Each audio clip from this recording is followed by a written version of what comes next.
Hello all and welcome. Today on display I have the brand new Seiko Speed Timer 1/100th of a second chronograph with me. Now, this is a model that's been pretty divisive. Some people love it, some people hate it. I am in the camp of loving it. But that's not the point here. I'm going to try to explain to you guys today why this design is so significant, why this piece is so significant within the catalogs of Seiko, and how it's homaging their pieces of the past and creating something new without being too derivative. Now, Seiko, they are one of the most established brands on the market today, and their technical capabilities rival those of brands in a much higher price segment like Rolex. Their vertical integration is quite astounding, with vertical integration meaning they make everything themselves. They do not outsource any single component. And they also have a long and storied history, starting in 1881. And this history also includes significant technical developments, with many of these relating to the chronograph. In the 1960s and 70s, a lot of major Swiss brands and other brands are looking at the chronograph, developing it.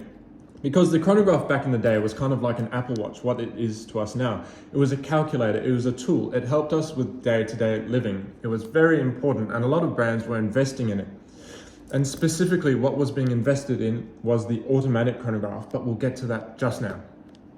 Having a look at Seiko's history of chronograph development, we'll start off in 1964 with their first wrist-worn chronograph, with it being the Crown chronograph, a monopusher, with this design being used for the Style 60s design in the Presage model lineup. It's a very good looking watch, but that's where the design has been used in current day. And jumping to 1969, Seiko released their 6139 automatic chronograph movement. Now this movement is significant for a number of reasons, but it was in the running. It was in a competition kind of situation with Breitling, Hamilton and Heuer and other companies, and Zenith, with the Breitling, Hamilton and Heuer producing the Chronomatic automatic chronograph and Zenith producing the El Primero. And with Seiko's answer to them, or rather the first response, being the 6139. It is heatedly debated today who was the first to bring their chronograph to market, but a lot of people seem to stick with Seiko on that. It was in fact Seiko. However, that was not the only first in Seiko's 6139 movement. It was the first vertical and column wheel in combination chronograph. That is the modern architecture of a chronograph. The architecture of a modern chronograph. It is so significant for everything that has followed, even coming from Swiss brands.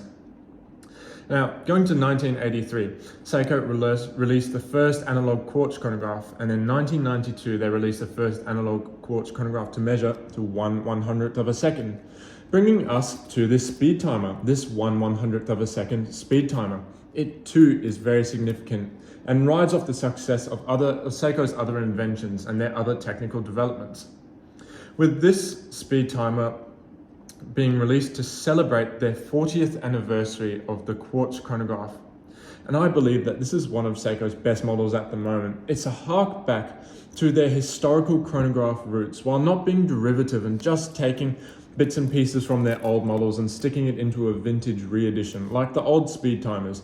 This is something altogether new. Now, let's have a look at this model. What is it exactly? It is a speed timer, and it uses the case of the original speed timer that was released a couple years ago. It is a very bare case construction, very bare case design, but that's because it's meant to be a tool. And then going on from that, what we're getting that we weren't getting from the old speed timer is an all brushed case. We do have some chamfering on the bezel and some polishing, but the case is all brushed, and that leads me to believe that this is more tool driven than the other speed timers. And it also has a very similar case, crystal and bracelet, you can see. Using that, it became a very wearable watch with these very versatile elements. And having a look at the dial at 6 o'clock. This dial uses the dial layout from the first speed timer that was released a couple of years ago. And using that original design language that Seiko has been setting up, making the model lineup quite coherent.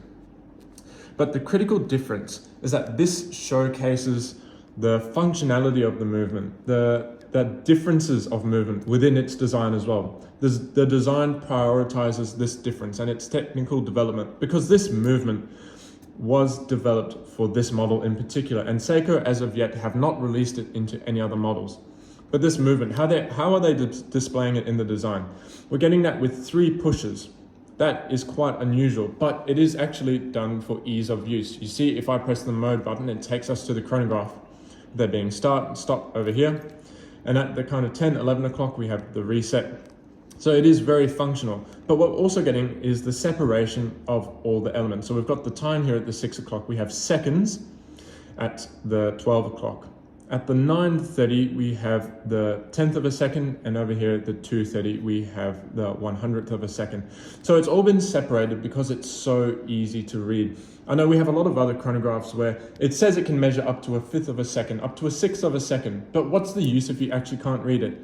This is functional at its core. But again, this is where it gets different from any of the other speed timers and from any of Seiko's other range.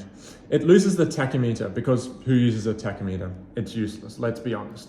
And it has the 1/100th of a second functionality with it breaking up each of the sectors to clearly show the complications with it having the 3 pushes and the crown. But what makes this one of Seiko's best pieces?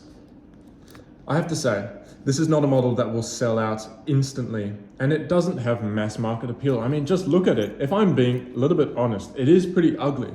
But it is important because it follows on from the legacy of Seiko's chronographs.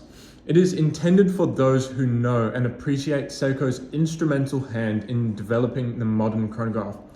With this model harking back in spirit to their achievements, but looking forward in its function and usability, rather than just being a plain reissue like all of the other speed timer models. This is something that is special. But this also reaches to the fundamentals of Seiko's origin and their beginning. This was not a company that set out to look entirely backwards. Kentaro Hattori set out to rival and beat the Swiss brands, and he had to do this by looking forward. You cannot move forward by only looking backwards and making reeditions, vintage reeditions.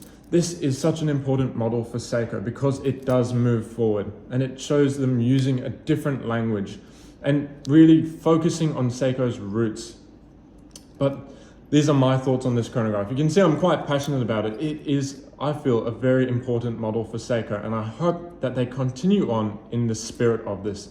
With this model also harking back in design to a lot of their chronographs from the 80s and 90s, not just the ones I'm going to show you here today, but they take a lot of elements from Seiko and combine it into something that is unmistakably Seiko. But let me know your thoughts in the comments. Do you like this piece? Do you think it's super ugly? Do you understand it? Thanks for watching, and see you guys next time.